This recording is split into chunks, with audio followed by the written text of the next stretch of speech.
The spring of 1884 brought unusually heavy rains to the Arizona Territory, transforming the normally placid Salt River into a raging torrent that threatened to wash away everything Thomas Brennan had spent 3 years building. From the porch of his modest adobe farmhouse, Tom watched the muddy water surge past his property line, carrying uprooted trees and debris from the mountains upstream. At 34, Tom had the weathered hands and sun-darkened skin of a man who worked the unforgiving desert soil from dawn to dusk. He had come to Arizona Territory after losing his farm in Ireland to English landlords, carrying nothing but determination and a stubborn belief that a man could make something of himself in America if he was willing to work hard enough. His small farm, carved from seemingly worthless desert land, had become an oasis of green in the brown landscape through careful irrigation and back-breaking labor. But today, all his work was threatened by the relentless power of the swollen river. The irrigation channels he had dug by hand were overflowing, and the wooden bridge he had built to cross the normally shallow water had been swept away hours ago. Tom stood on his porch, calculating how much of his carefully cultivated land might be lost if the flooding continued. The sound that caught his attention was barely audible over the roar of rushing water, a human voice calling out in distress from somewhere upstream. Tom grabbed his wide-brimmed hat and ran toward the riverbank, following the desperate shouts that seemed to be growing fainter by the moment. What he saw when he reached the water's edge made his blood run cold. 3 men were being swept downstream by the powerful current, their heads barely visible above the churning brown water as they fought to stay afloat. Even from a distance, Tom could see that these were not ordinary travelers. They were Apache warriors, their long black hair streaming behind them as they struggled against the river's relentless pull. For a moment, Tom hesitated. Relations between white settlers and the Apache had been tense throughout the territory, with conflicts erupting regularly as more homesteaders claimed land that the Apache considered sacred. Many of his neighbors would have turned away, leaving the warriors to their fate rather than risk their own lives for men they considered enemies. But Tom Brennan had not survived poverty in Ireland and hardship in Arizona by turning his back on people in need. Without hesitation, he ran along the riverbank, keeping pace with the struggling men while searching for a way to help them reach safety. The first warrior, a massive man who appeared to be in his 30s, had managed to grab hold of a partially submerged log but was clearly struggling to maintain his grip against the current. The second, younger and smaller but equally desperate, was being pulled further from shore with each passing second. The third warrior, who seemed to be the oldest of the group, had managed to catch an overhanging tree branch but was rapidly losing strength. Tom spotted his opportunity near a bend in the river where the bank jutted out into the water, creating a natural eddy that might allow him to reach the struggling men. He had always been a strong swimmer, a skill learned in the cold rivers of his Irish homeland, but this angry flood was unlike anything he had faced before. Without stopping to consider the consequences, Tom kicked off his boots and plunged into the turbulent water. The shock of the cold current immediately drove the breath from his lungs, and he had to fight to keep his head above the surface as the river tried to sweep him downstream along with everything else in its path. Swimming with powerful strokes that carried him diagonally across the current, Tom reached the oldest warrior first. The man's eyes widened with surprise when he saw a white farmer coming to his aid, but desperation overcame any cultural mistrust. Tom grabbed the warrior's arm and helped him reach a more secure handhold on the tree branch. "Hold tight," Tom shouted over the roar of the water, though he doubted the Apache man understood English. "I'll get the others." The second rescue was more difficult. The younger warrior had been swept further downstream and was beginning to go under when Tom finally reached him. This time, Tom had to dive completely beneath the surface to grab the man's clothing and pull him up, both of them gasping and choking as they broke through to air. By the time Tom reached the third warrior, the massive man who had been holding onto the log, his own strength was nearly exhausted. The warrior seemed to recognize this and, with remarkable presence of mind, helped Tom position the log so they could both use it to work their way toward shore.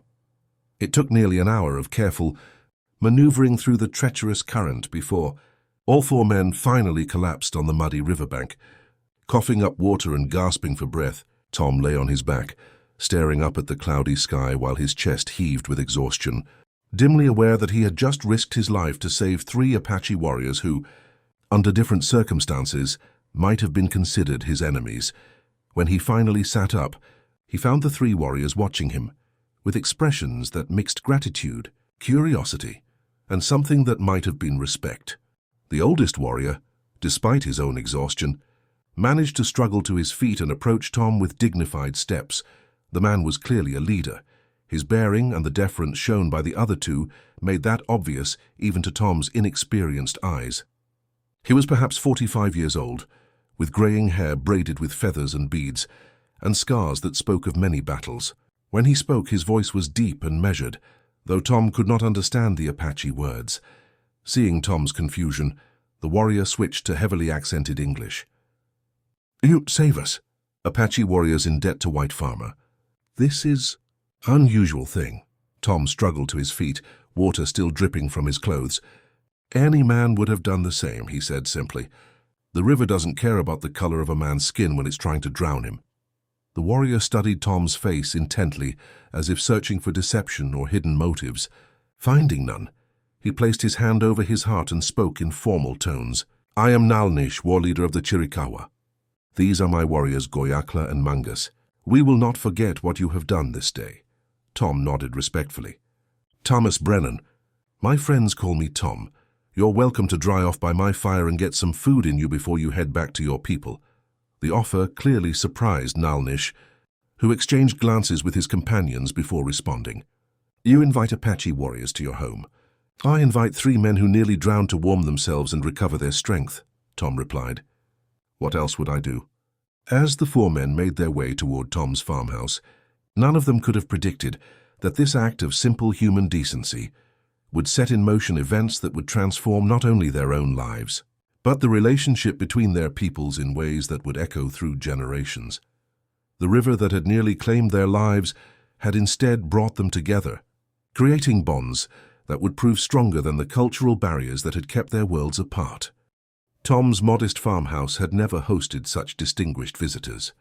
As the 3 Apache warriors sat around his kitchen table, steam rising from their drying clothes, while they shared his simple meal of beans, cornbread, and coffee, the cultural divide seemed both vast and somehow less important than their shared experience of survival. Nalnish, the war leader, proved to be an intelligent and thoughtful man whose English, while heavily accented, was far better than Tom had initially realized. As they ate, he explained that he and his warriors had been returning from a hunting expedition when their horses had been spooked by lightning, throwing them into the swollen river upstream from Tom's property. "We hunt far from reservation," Nalnish said, his dark eyes meeting Tom's directly. "Government men, they say Apache must stay on land they give us. But that land, it is no good for hunting. Our people, they need meat to survive winter." Tom nodded, understanding. He had heard stories about the reservation conditions, overcrowded, with poor soil and insufficient game to support the Apache people who had been forced to live there. While many of his white neighbors saw any Apache away from the reservation as a threat, Tom was beginning to understand that desperation, not aggression, often drove such expeditions. "How far is your camp from here?" Tom asked, genuinely curious about these men who were so different from the savage stereotypes he had heard described in town. 2 days' ride north," replied Goyakla, the youngest of the 3 warriors. "In mountains where our grandfathers hunted before white men came to this land." There was no hostility in his voice, merely a statement of fact that carried the weight of loss and displacement.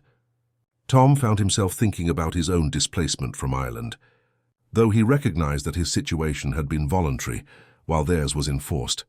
Mangas, the massive warrior Tom had helped rescue first, had been quietly observing Tom's farmstead through the window.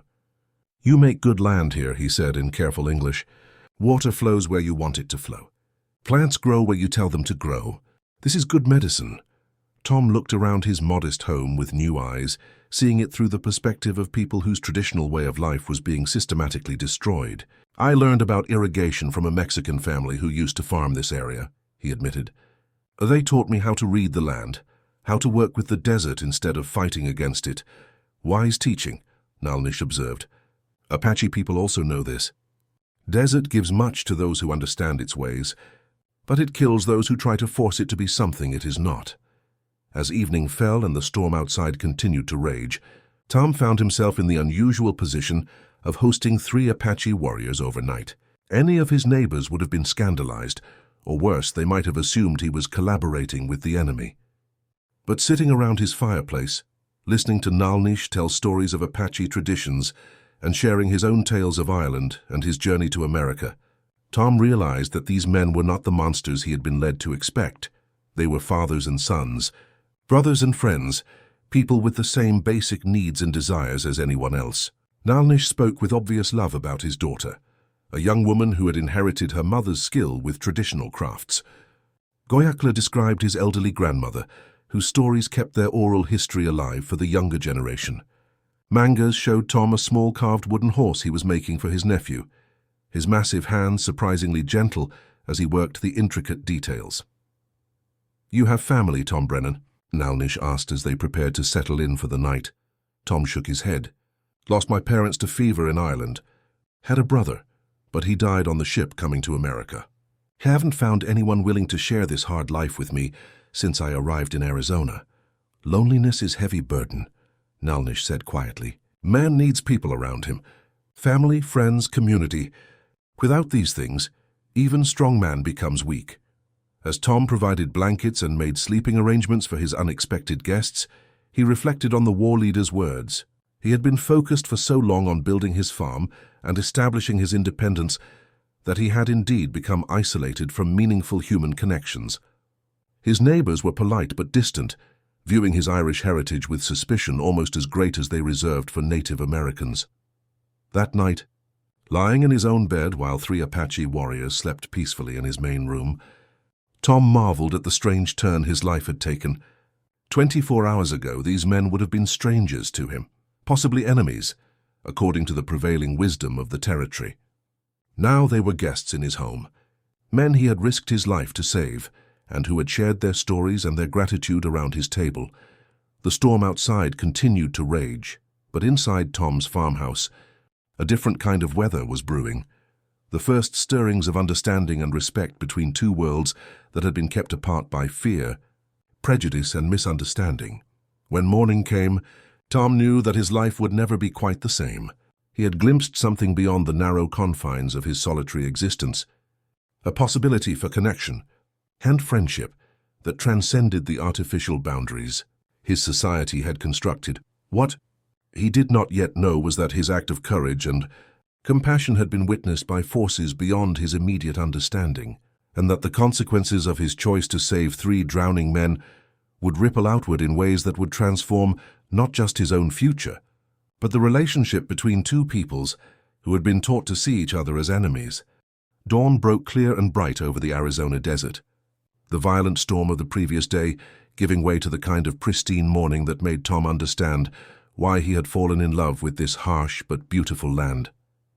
As he prepared coffee and a simple breakfast for his guests, he found the 3 Apache warriors already awake, standing on his porch and speaking quietly among themselves in their native language. When Tom joined them with steaming cups of coffee, he was struck by the transformation in their bearing. The desperate, exhausted men he had pulled from the river had been replaced by proud warriors who moved with quiet dignity and purpose.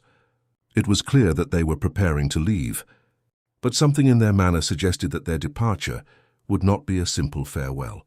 "Tom Brennan," Nalnish said formally, accepting the offered coffee with a slight bow of his head, "we have spoken much through the night. What you did yesterday, risking your life for Apache warriors, this is not small thing. Among our people, such action creates bonds that cannot be broken." Tom felt somewhat uncomfortable with the formal tone. "I just did what any decent person would do. No thanks necessary." "But thanks is necessary," Goyakla interjected, his young face serious. "And more than thanks. Among Apache, when warrior saves life of another warrior, debt of honor is created. This debt it must be paid." Mangas nodded gravely. "White men think Apache are savages with no honor. But we know what honor means. We know what it means to owe life to another." Tom was beginning to sense that this conversation was leading somewhere significant, though he was not sure where. "I don't want any payment," he said honestly. I'm glad I could help, but I don't expect anything in return. Nalnish smiled, the expression transforming his weathered face. This is why you are man of honor, Tom Brennan. You expect nothing, but you will receive much. Not because you ask for it, but because it is right thing to do. The war leader gestured toward the horizon, where the sun was painting the desert landscape in shades of gold and orange. Our horses, they are probably halfway to Mexico by now. We must walk home to our people. But we will return, Tom Brennan. In 3 days we will return with proper thanks for what you have done. Tom accompanied the 3 warriors to the edge of his property, where they paused to look back at his farmstead with obvious appreciation. You have built good life here, Nalnish observed. But life is better when it is shared with others. Remember this. As Tom watched the 3 men disappear into the desert landscape with the easy stride of people born to the land, he found himself wondering what they had meant by proper thanks.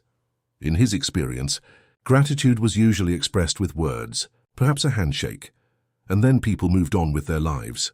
But something in Nalnish's manner suggested that Apache concepts of honor and obligation were more complex than simple verbal appreciation.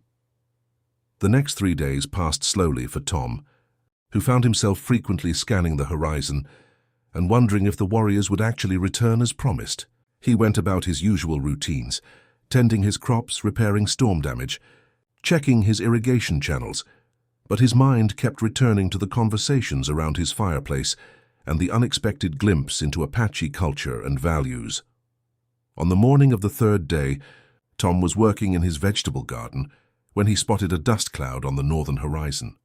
As it drew closer, he could make out a large group of riders approaching his property. His first instinct was alarm. A band of Apache warriors could mean trouble for a lone white farmer. But then he recognized Nalnish's distinctive bearing among the lead riders. What Tom saw as the group approached his farmhouse left him speechless. This was not a war party, but what appeared to be a formal delegation. Nalnish rode at the front, now dressed in full ceremonial regalia that proclaimed his status as a war leader.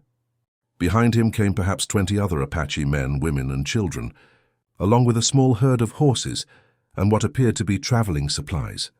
When the group reached Tom's farmyard, Nalnish dismounted and approached with the same formal dignity he had displayed 3 days earlier. But now there was something else in his manner, a sense of ceremony and importance that made Tom feel he was about to witness something significant. Tom Brennan, Nalnish announced, his voice carrying clearly across the morning air. You saved the lives of 3 Apache warriors. According to the laws of our people, this creates obligation that must be honored. We have come to pay this debt. Tom looked at the assembled group, men, women, and children who had traveled potentially dangerous distances to be here, and felt overwhelmed by the magnitude of their gesture. Nalnish, I told you no payment is necessary. What I did was simple human decency, nothing more. You are wrong, called out an elderly Apache woman who sat proudly on a magnificent painted horse. What you did was act of courage and honor. Such acts must be recognized, must be rewarded, or the world becomes place without meaning. Nalnish gestured toward the group behind him. These are my people, Tom Brennan. My family, my clan, my warriors. They have come to see the white man who risked his life for Apache warriors. They have come to witness the honoring of a debt. The war leader then did something that shocked Tom to his core. He knelt in the dust of Tom's farmyard, placing his hands on the ground in a gesture of profound respect. I, Nalnish, war leader of the Chiricahua Apache, declare before my people that Tom Brennan is friend to the Apache. His courage has earned him place in our hearts, and his honor has earned him our protection. As the Apache leader rose to his feet, Tom realized that something momentous was happening, something that would change his life in ways he could not yet comprehend. The reward Nalnish had promised was not gold or goods, but something far more valuable: acceptance into a community that valued honor above all else, and the friendship of a people who had every reason to distrust white men but had chosen to see past the color of his skin to the content of his character. What Tom did not yet understand was that this ceremony was just the beginning of an extraordinary transformation that would affect not only his own life, but the relationship between 2 cultures that had been taught to see each other as enemies. As the Apache delegation dismounted and began to organize themselves in Tom's farmyard, he found himself struggling to comprehend the magnitude of what was taking place. This was clearly a formal ceremony of some kind, but nothing in his Irish Catholic upbringing or his experiences as an Arizona farmer had prepared him for Apache customs and traditions. Nalnish approached Tom with measured steps, followed by the elderly woman who had spoken earlier. She was clearly a person of great importance within the group. Other Apache deferred to her with obvious respect, and her bearing suggested someone accustomed to being listened to and obeyed. "Tom Brennan," Nalnish said formally, "I present to you my mother, Desba, keeper of our clan's traditions and wisdom. She has insisted on making this journey to meet the white man who saved her son." Desba stepped forward and studied Tom with sharp, intelligent eyes that seemed to see straight through to his soul. When she spoke, her English was careful but clear, each word chosen with precision. "Young farmer," she said, "my son tells me you risked your life without thought of reward. You showed courage when you could have shown fear, kindness, when you could have shown hatred. Such actions reveal true character of a man." Tom felt his cheeks redden under her direct gaze. "Ma'am, I just did what anyone should do when they see people in trouble. Nothing special about it." Desba's weathered face cracked into a smile. "Modest, too. Good quality in a man. But you are wrong, Tom Brennan. What you did was very special, because most people would not have done it. Most white men would have watched Apache warriors drown and felt satisfied." The blunt truth of her words made Tom uncomfortable, partly because he recognized their accuracy. He had met plenty of settlers who viewed Apache deaths as a positive development for the territory. "Among our people," Desba continued, "when someone saves the life of a warrior, especially a war leader, debt of honor is created that must be paid. But how do you repay man who wants nothing? How do you honor someone who expects no honor?" She paused dramatically, looking around at the assembled Apache people who had begun to form a large circle around Tom's farmyard. "We give gift that cannot be bought with gold or goods. We give gift of family." Tom looked confused. "I don't understand, ma'am." Nalnish stepped forward to explain. "Tom Brennan, my mother, and the elders of our clan have decided to adopt you as Apache brother. You'll be given Apache name, Apache family, Apache protection. If you accept this honor, you will be welcome in our camps always. Our people will be your people." The magnitude of what they were offering hit Tom like a physical blow. In a territory where Apache and whites were engaged in an ongoing conflict, being adopted into an Apache clan was not just an honor, it was potentially a death sentence if the wrong people found out about it. I'm honored by the offer," Tom stammered, "but I need to understand what this means. What obligations would this place on me? What risks?" Desba's expression grew more serious. "Risks, yes. Some of your people will not understand. Some will say you are traitor to your own race. But obligations. Only obligation is to be worthy of trust we place in you.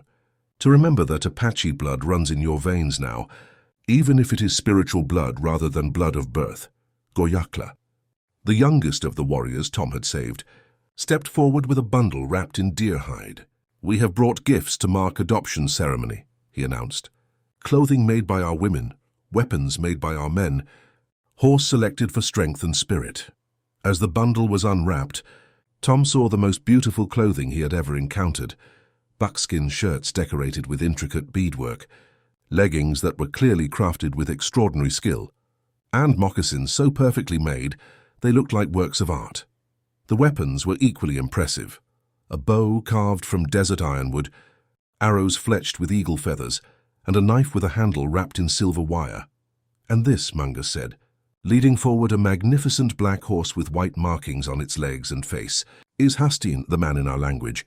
He has Apache heart like you." Tom approached the horse slowly, extending his hand for the animal to smell. Hastian studied him with intelligent dark eyes, then gently nuzzled his palm in apparent approval. "These gifts are too much," Tom protested. "I can't accept so much for doing what any decent person should do."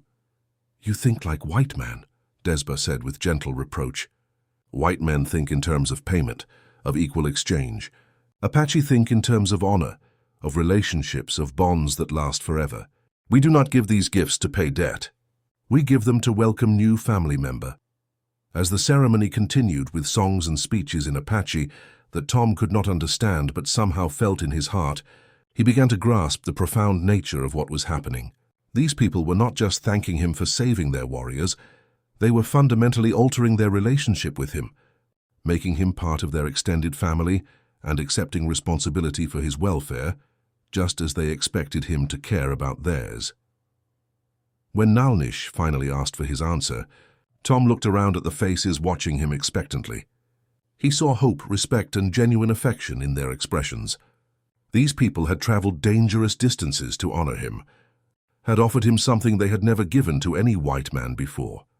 "I accept," Tom said simply, his voice carrying clearly across the assembled group. "I accept the honor of becoming Apache brother, and I promise to be worthy of the trust you're placing in me."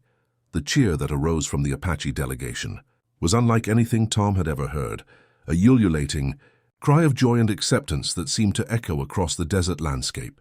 As he was embraced by warrior after warrior, blessed by the women, and formally welcomed by the elders, Tom realized that his life had just taken another extraordinary turn.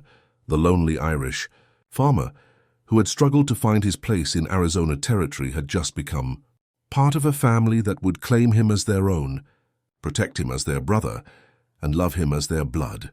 It was a gift beyond price, and one that would transform everything he thought he knew about belonging and identity. The weeks following Tom's adoption into the Apache clan brought changes to his life that he could never have imagined.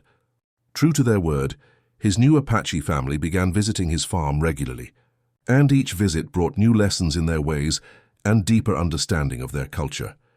Nalnish proved to be a patient teacher, spending long hours showing Tom how to read the desert landscape through Apache eyes. "White man see emptiness," the war leader explained as they walked through what appeared to Tom to be barren wasteland. "Apache see pharmacy, grocery store, hardware shop. Every plant, every stone, every change in wind, all have meaning, all have use." Tom learned to identify medicinal plants that could treat everything from fever to infected wounds. He discovered that certain cacti provided not only water, but nutritious food when properly prepared. Most importantly, he began to understand the Apache concept of living in harmony with the land rather than trying to dominate it. "Your farm," Nalnish observed one day as they inspected Tom's irrigation channels. "You force water to go where it does not want to go. This works for a short time, but desert will always win in the end. Better to understand where water wants to flow, then plant crops in those places." The advice proved valuable in practical terms. When Tom redesigned his irrigation system following Apache principles, he found that his crops grew better with less effort, and his water usage decreased significantly. But the real value of these lessons went beyond farming techniques. They represented a fundamental shift in how Tom viewed his relationship with the environment around him. The cultural exchange was not one-sided. The Apache women, led by Desba, were fascinated by Tom's European farming methods and his modest but efficient farmhouse. They taught him traditional Apache cooking techniques while learning to use his iron stove and cooking utensils. The men studied his tools and building methods, adapting some of his innovations to their own needs. "You build with adobe like our ancestors," observed Mangus, running his hands over the walls of Tom's house. "But your windows, your doors, these are clever improvements. Let in light but keep out wind and rain." Perhaps the most significant change in Tom's life was the gradual development of his Apache identity. Desba worked with him patiently to learn basic phrases in their language, while the warriors taught him traditional skills like tracking, archery, and desert survival. In return, Tom shared his knowledge of reading and writing, which several of the younger Apache were eager to acquire. "Education is weapon," Nalnish explained when some of the older warriors questioned the value of learning white man's writing. "Our children will need to understand both worlds if they are to survive in the future. Tom can teach them things we cannot." The most challenging aspect of Tom's new life was maintaining his dual identity. When Apache visitors were at his farm, he gradually adopted their customs and clothing, finding the traditional garments more practical for desert work than his European-style clothes. But when white neighbors or territorial officials visited, he had to carefully conceal any evidence of his Apache connections. The deception weighed heavily on his conscience, but Nalnish helped him understand the necessity. "You walk between two worlds now, my brother. This is difficult path, but important one. You can be bridge between Apache and white man when others cannot. That opportunity arose sooner than expected when territorial officials announced plans for a new military campaign against Apache bands that had left the reservation. Tom learned of the planned operation during a visit to Tucson for supplies. And he was horrified to discover that Nalnish's clan was among the targets. Racing back to his farm, Tom found Goyakla waiting with urgent news. "Soldiers coming," the young warrior reported. 3 days, maybe 4. "They plan to attack our camp while men are away hunting." Tom faced the most difficult decision of his life. Warning the Apache would make him a traitor in the eyes of white authority. But allowing the attack to proceed would make him complicit in the potential slaughter of innocent women and children, people who had become his family. "I have to warn them," Tom told Goyakla without hesitation. "These people are my family now. I cannot stand by and let them be harmed." That night, Tom rode Hastian through the desert darkness toward the Apache camp, carrying information that could save lives, but would forever mark him as an enemy of the territorial government.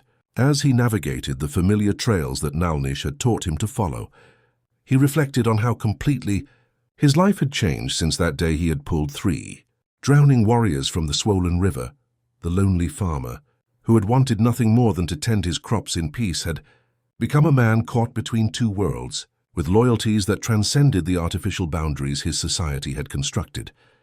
It was a dangerous position, but as he thought about Desba's wisdom, Nalnish's friendship, and the acceptance his Apache family had shown him, Tom knew he could make no other choice. He was no longer just Thomas Brennan, Irish immigrant farmer.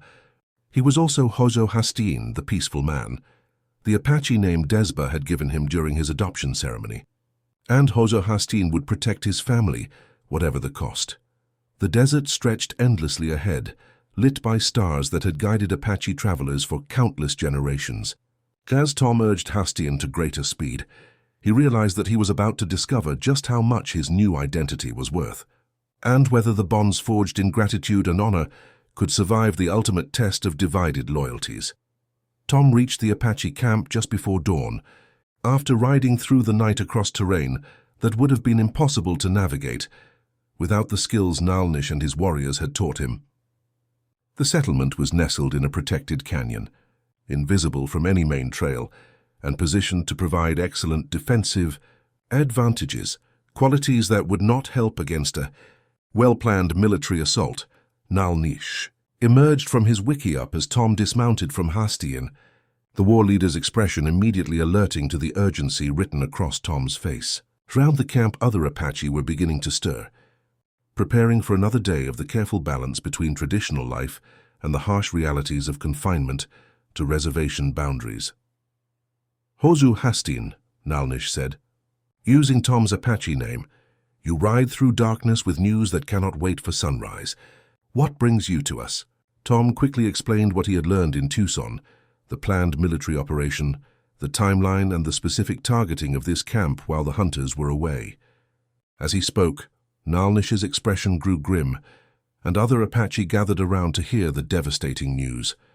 "How do you know this information is true?" asked an elderly warrior named Cochise, grandson of the famous chief. "White men often spread false stories to confuse Apache plans." Tom understood the suspicion. "I overheard officers talking in the territorial headquarters. They didn't know I was listening, and they had no reason to lie to each other. Colonel Morrison is leading 2 companies of cavalry, with orders to arrest anyone found off the reservation and to use force if there's resistance." Desba stepped forward, her weathered face grave with concern. "Morrison is known to us. He does not distinguish between warriors and children when he decides to use force.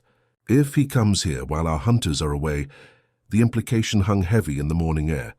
The camp's population consisted mostly of women, children, and elderly people, with only a handful of warriors remaining for protection. Against 2 companies of experienced cavalry, they would have no chance of successful resistance." Nalnish was quiet for several minutes, his mind clearly working through the tactical situation. "How much time do we have?" he finally asked. "They plan to move out this morning," Tom replied. 2 days hard riding to get here, assuming they know exactly where to find you." "They will find us," Cochise said grimly. "Someone has given them information about our location." Question is, do we run or do we fight? We cannot run fast enough with children and elders, pointed out a middle-aged woman named Maria, and if we fight, many will die who should not die. The debate that followed was conducted in rapid Apache, with Tom understanding only fragments, but grasping the essential dilemma. The clan was trapped between impossible choices: fight and face massacre, or flee, and likely be caught in the open where they would be even more vulnerable. Finally, Nalnish turned to Tom with an expression that mixed desperate hope with careful calculation. Hoju Hastin, you have given us warning that may save many lives. Now I must ask something more from you, something that will put you in great danger. Tom nodded without hesitation. Whatever you need. If military comes looking for Apache camp, they expect to find Apache camp. What if they find empty camp with signs that Apache left in hurry? What if they find white farmer who was checking his property and saw nothing? The plan that Nalnish outlined was both simple and extremely risky. The Apache would evacuate immediately to a backup location deeper in the mountains, leaving behind evidence of hasty departure. Tom would remain at his farm, establishing an alibi for the time period when the camp was being abandoned. When the military arrived at the empty campsite, Tom would be nearby, apparently tending to irrigation work that required him to be in the area. If they ask questions, Nalnish continued, you tell them you saw Apache moving through 2 days ago, heading toward Mexico. You give them false trail to follow while our people hide in mountains until danger passes. What if they don't believe me? Tom asked. What if someone has told them about my connection to your people? Desba stepped forward and placed her hand on Tom's shoulder. Then you will be in same danger as rest of your Apache family. But without your help, many people who love you will certainly die. Choice is yours, my son. The weight of the decision pressed down on Tom like a physical burden. He was being asked to risk not just his life, but his entire future in Arizona territory. If the military discovered his role in helping the Apache escape, he would be branded a traitor, stripped of his property, and likely imprisoned or worse. But as Tom looked around at the faces watching him, people who had become his family, children who called him uncle, elders who had shared their wisdom with him, he realized there was no real choice at all. I'll do it, he said simply. Tell me exactly what you need me to say and do. The next few hours passed in a blur of organized activity. The Apache moved with remarkable efficiency, dismantling their camp and packing essential belongings while leaving behind carefully staged evidence of panicked departure. Personal items were scattered around the abandoned wiki-ups, cook fires were left smoldering, and tracks were arranged to suggest a hurried exodus toward the south. As the clan prepared to vanish into the mountain strongholds their ancestors had used for generations, Nalnish pulled Tom aside for final instructions.